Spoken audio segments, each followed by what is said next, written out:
하나님께서 함께 하시는 믿음의 사람이 되시기를 주님의 이름으로 축복합니다. 하나님의 은혜로 다시 한번 우리의 심령을 다시 불일 듯하게 하여 세상을 뜨겁게 변화시키는 사람들이 되시기를 주님의 이름으로 축복합니다. 축복합니다. 옆 사람에게 이렇게 인사하겠습니다. 다시 뜨거워지시기 바랍니다. 아멘. 목사님 좀 더 죽겠는데 무슨 뜨거워지는 사람이 되냐고 하시냐고. 그럴 수 있지만 우리의 몸은 시원한 곳으로 갈 수 있을지라도 우리의 마음과 영혼은 다시 뜨거운 열정의 사람이 되시기를 주님의 이름으로 축복합니다. 지난주에 말씀을 드린 것처럼 우리가 살아가면서 두려움과 염려의 먼지가 쌓일 수 있습니다. 그리고 우리가 가진 믿음의 의심의 먼지가 쌓일 수도 있습니다. 그래서 하나님을 향해서 타오르던 불길이 내 자신도 모르는 사이에 잦아들었을 수 있습니다. 그러면 어떻게 해야 되겠습니까?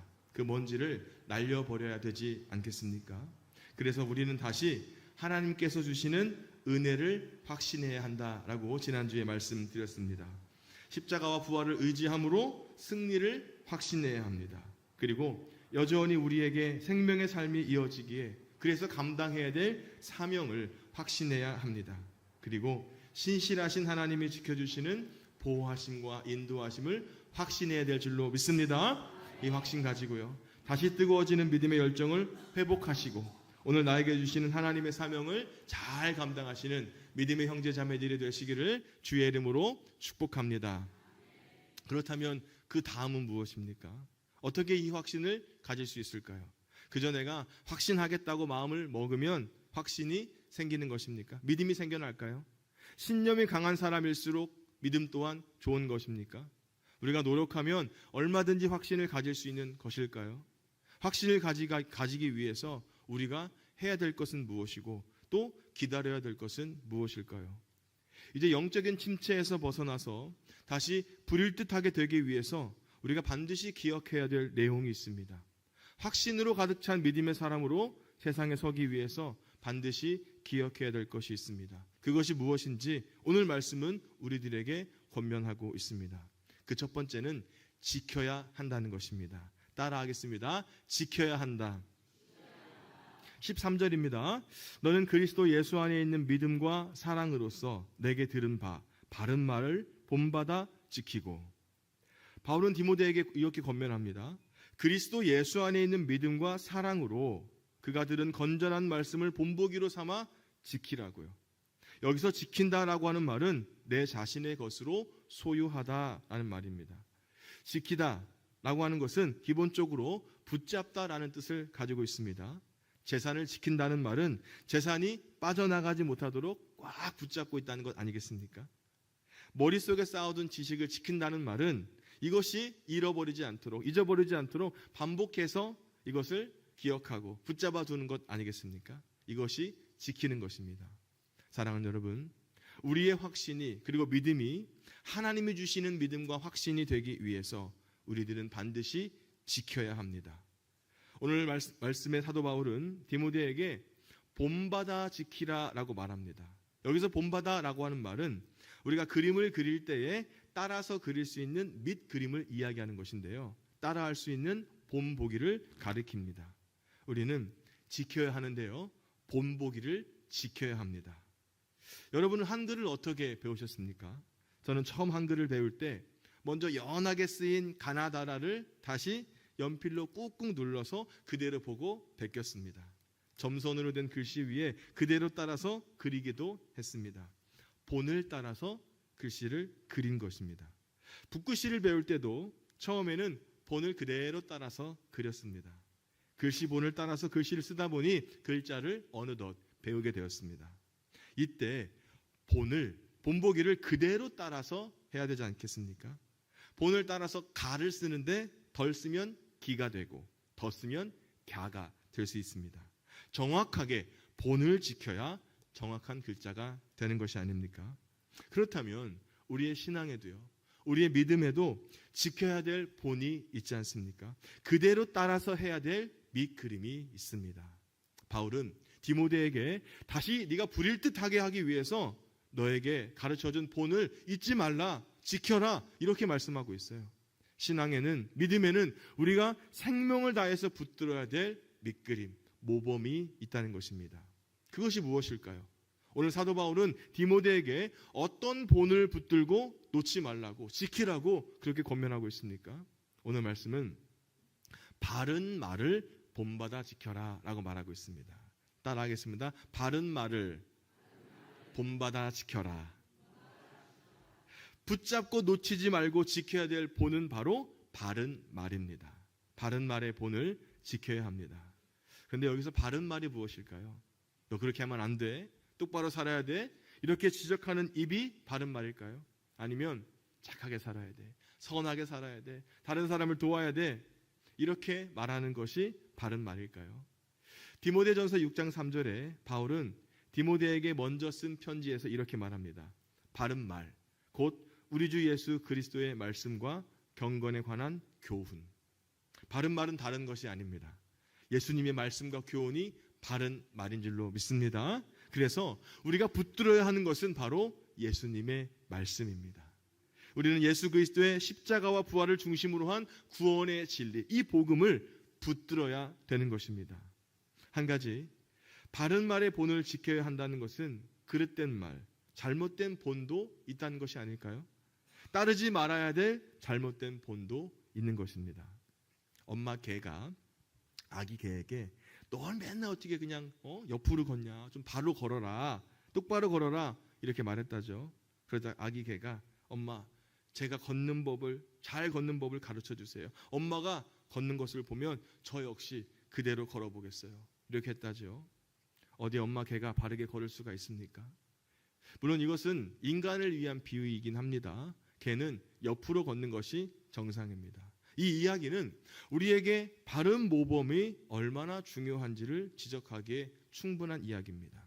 본이 틀렸는데 그 본대로 하면 다 틀릴 수밖에 없잖아요.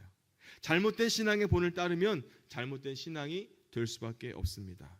바른 신앙, 곧 예수님의 말씀을 따르고 지켜나가는 우리 모두가 되길 주의 이름으로 축복합니다. 이런 이야기도 있어요. 어떤 사람이 어린 아들을 데리고 잔치집에 갔습니다. 그 집에 일하는 사람이 다가와서 이 아이에게 음료수를 마시겠니? 아니면 술을 마시겠니?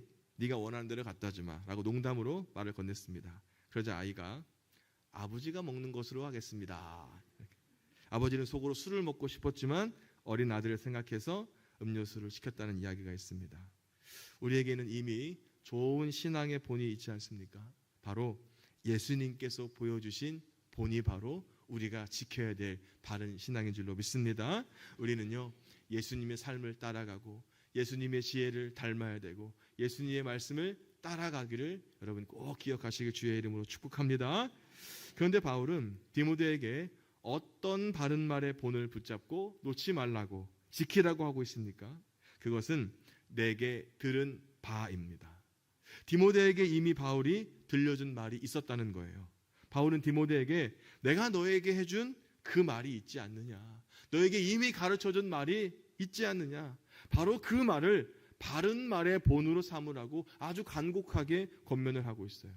사도 바울은 그리스도 예수 안에 있는 믿음과 사랑으로서 예수님의 말씀을 전했습니다. 그리고 디모데는 그 말씀을 들었습니다. 오늘 우리에게 들은 말의 본을 지켜야 될 줄로 믿습니다. 디모데는 영적 아버지인 바울의 인격과 삶을 통한 말씀을 듣지 않았습니까? 모든 하나님의 말씀이 다 소중하고 또 지켜야 되겠지만 특별히 디모데에게는 바울의 눈물과 피와 땀을 통해서 전해준 말씀을 더 생생하게 듣게 되었어요. 이것은 귀로 듣는 말씀이 아니라 삶과 눈과 또 모든 삶의 체험으로서 듣는 말씀이 아닙니까? 여기에서 우리의 신앙에서 삶의 간증이 얼마나 중요한지를 알 수 있습니다. 성경에 기록된 모든 하나님의 말씀이 진리입니다. 그런데 그 말씀에 내가 부딪혀지고 그 말씀을 온몸으로 경험한 사람들의 그 이야기를 통해서 살아있는 말씀을 우리는 경험할 수 있지 않습니까? 우리는 다른 사람의 간증을 통해서 다른 사람이 만난 하나님을 만난 그 이야기를 통해서 우리는 간접적으로 하나님을 만날 수 있지 않습니까?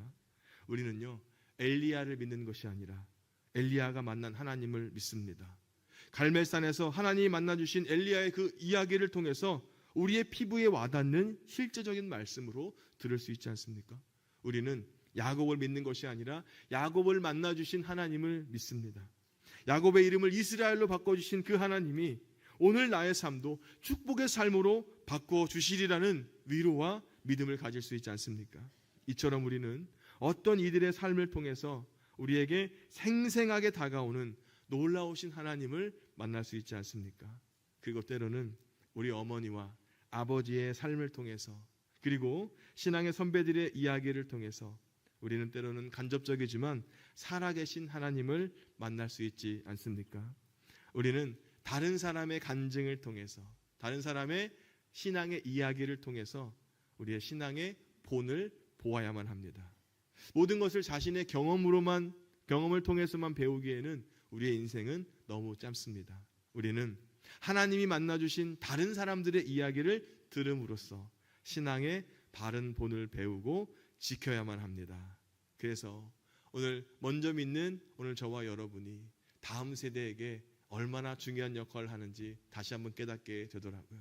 여러분의 믿음이, 여러분의 신앙의 발걸음이 우리 다음 세대에게 아름다운 밑그림이 되시기를 주의 이름으로 축복합니다. 자, 우리가 영적인 침체에서 벗어나 다시 부릴 듯하는 삶을 살아가기 위해서 해야 될 또 다른 일이 있습니다. 그 두 번째는 또 지켜야 합니다. 따라하겠습니다. 또 지켜야 합니다. 아멘. 14절입니다. 우리 안에 거하시는 성령으로 말미암아 내게 부탁한 아름다운 것을 지키라.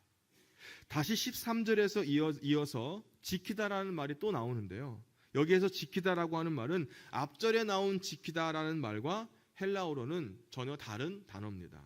여기에서 지키다라고 하는 말은 본래 고립, 따로 떼어놓다라는 뜻입니다.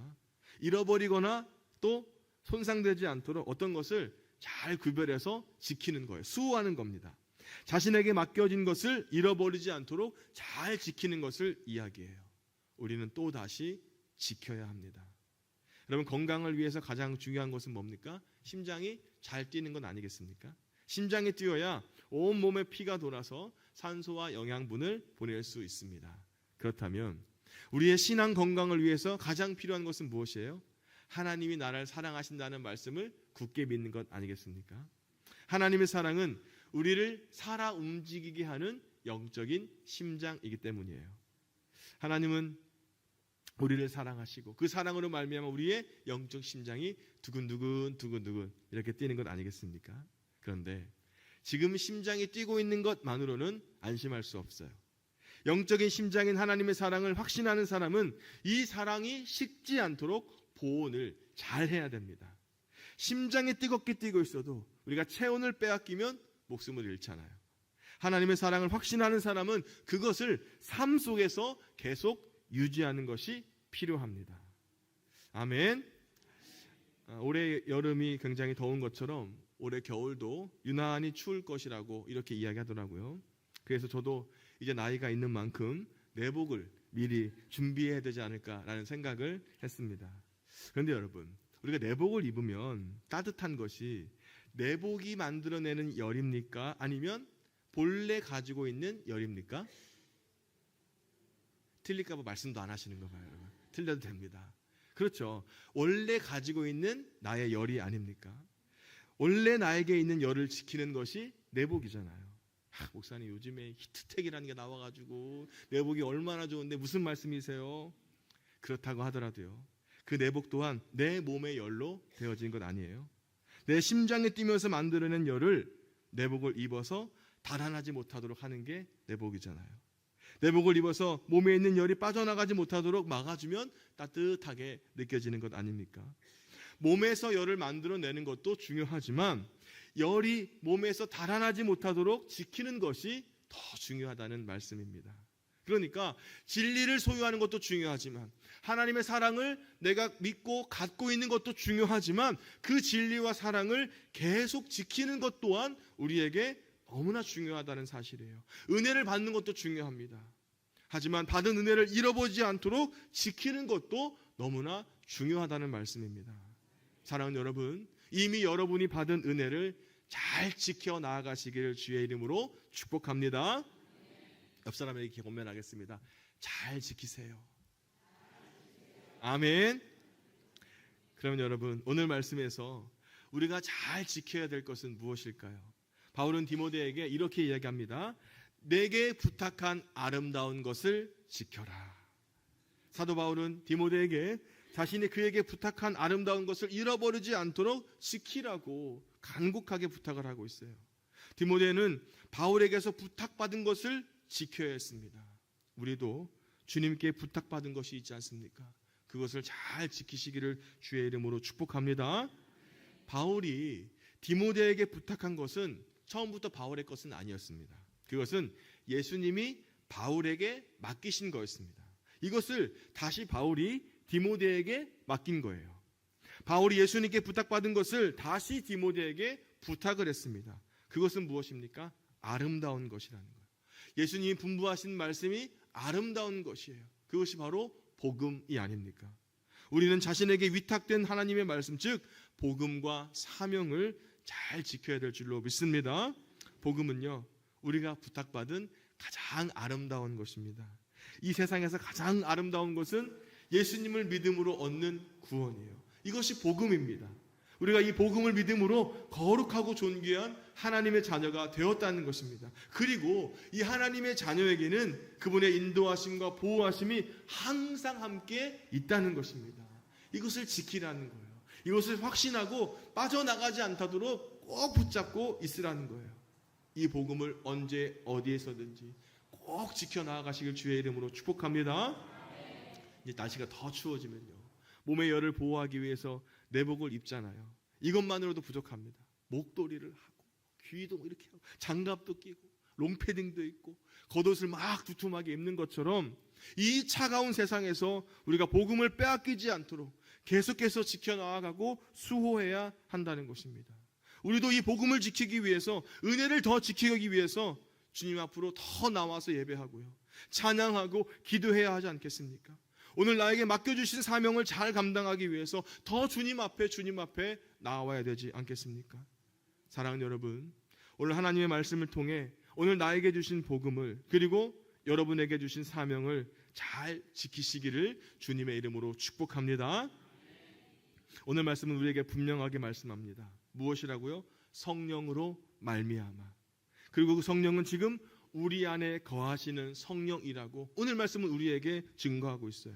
우리가 받은 구원의 은혜를 지킬 수 있는 능력은 우리에게 없다는 거예요. 그러나 우리 안에 거하시는 성령님으로 말미암아 우리는 지켜낼 수 있다는 것입니다.